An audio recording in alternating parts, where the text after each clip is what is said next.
Hello everyone and welcome back to my The Young and Restless 24 YouTube channel. I hope you guys are having a wonderful day. Before we start, please hit the subscribe button and give this video a thumbs up. In Havenhurst, Phyllis and Sharon debate how to search for the camera without drawing attention. Sharon thinks they should just do it right out in the open. Who cares if they can see them dismembering the camera? Let him come and defy them. Phyllis likes this idea. They'll dare them to come by there. Sharon says it would give them a chance to get out of there. Phyllis tells her they should go one step further. Let's trash the place. That's sure to get him down there. Sharon nods at the suggestion. They've got some aggression to get out of their system. She walks over and clears a table, and also asks Phyllis, "What are you staying for?" In Nick's auto, he tells Billy he should give Summer a call. Billy flashes to him and Nick coming together to figure out Sharon and Phyllis's exposure. Nick concludes his call to Summer as Billy's study wraps up. He thinks Summer sounds spooked. They recap that life has been an agony for months. First, Ian and Jordan, and now some other lunatic. Nick just hopes they get there in time. They agree that they wouldn't let Chance chase them off. Nick just can't understand someone hijacking Sharon and Phyllis and not demanding rescue. Talk turns to the communication on the phone. Someone will pay the price for saving them. Will it be Phyllis and Sharon or them? He's leading them right to them, so what does it mean? Nick doesn't know, but Commodity tells him they'll get an answer veritably soon. At Havenhurst, Chance is irked to see the appearance of Billy and Nick, who vows to get the Newman security platoon to come out and back them up. Billy wants to know why they're not busting the door down. Chance says they're staying for the landlord to come and let them in. They're also staying for a hunt leave. Nick and Billy are unimpressed. They don't know what's going on in there.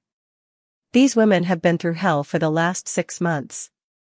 Chance is ordering them not to go by. This could be a trap. This is a police matter and they'll follow police procedures.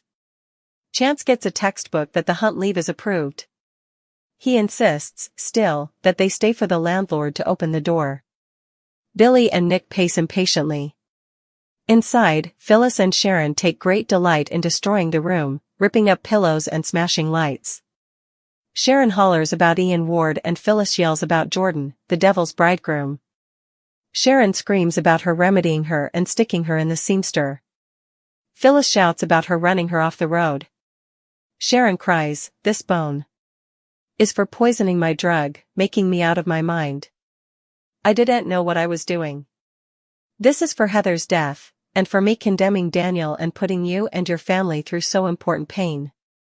She topples the bookcase. Sharon tells Phyllis she's really sorry for what happened. Phyllis says they don't need to go there presently. That part it's good that she was stuck there with her. Sharon says they've both had a lot of time there to suppose about what their abomination has bring them.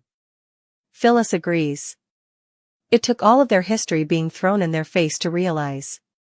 She muses, "I've heard of tough love, but this is kind of ridiculous." They decide to keep going. Sharon prodigies if they are watching them or hearkening. Phyllis hollers that this is end a game presently and they're not going down without a fight. Sharon chimes in, they've to do this for their families. They assure the crazy they're not done. They've their families to live for. They list off their children and also get to Nick.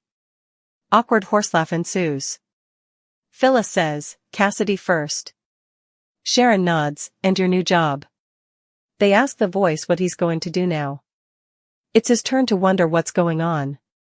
"There's no stopping us." "You tried." Phyllis yells. Outside, Nick tries to clean the glass door to see in. He and Billy grouser about how long the landlord is taking. Chance knows they're anxious, but he doesn't want the malefactor to grind by on a legal ramification. Billy hollers about letting the women die inside while they debate. Just also, the landlord shows up with a ring of keys and asks what they want him to do.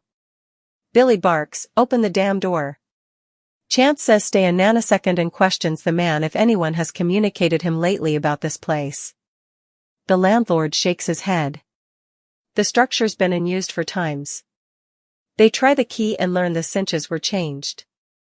Nick informs the Joe they're going to break down the door. You got a problem with that?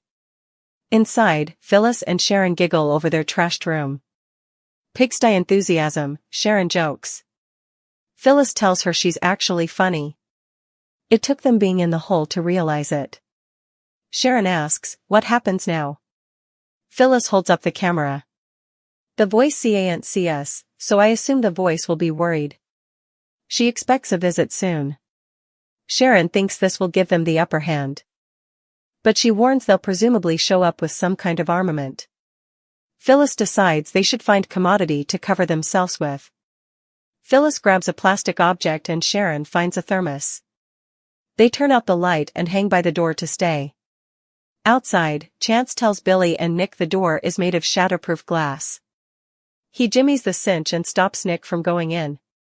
The Bobbies need to go first. They do, with Billy and Nick following them into the dark. In their room, Phyllis and Sharon hear a door closing far down. One of the burner phones gets an announcement. It's another mystery. Not veritably sportsmanlike, ladies. You lose.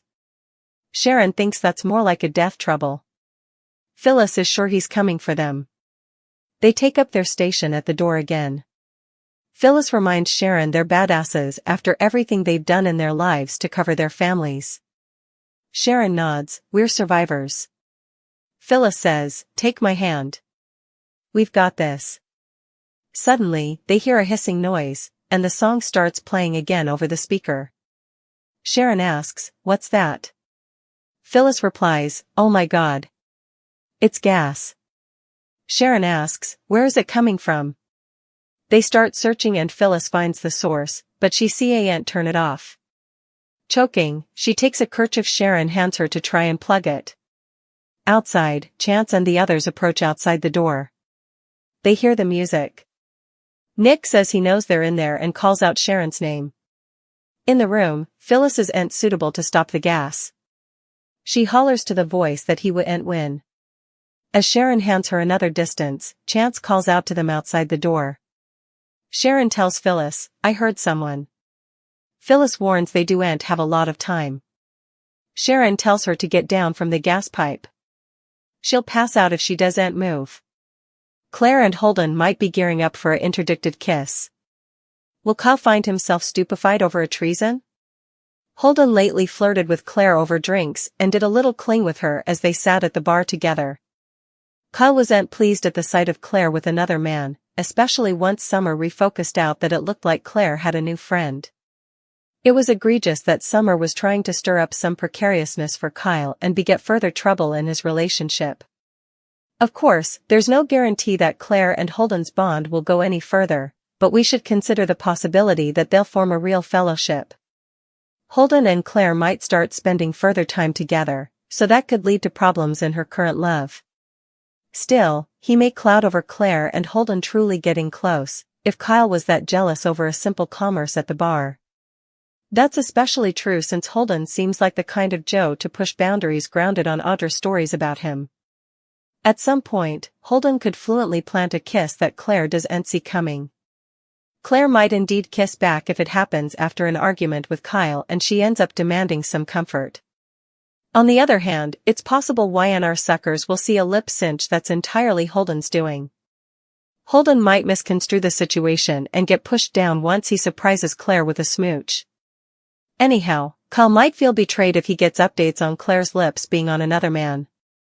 Claire might explain effects in the fate, but there's surely the eventuality for some relationship drama if a Holden and Claire kiss happens. Summer could try to get inside Kyle's head with some prognostications about Claire and Holden's future together. There'll be more chances for Summer to make swells, so stay tuned for any bad news she might deliver. Kyle and Claire will face further tests as a couple, but will they pass them?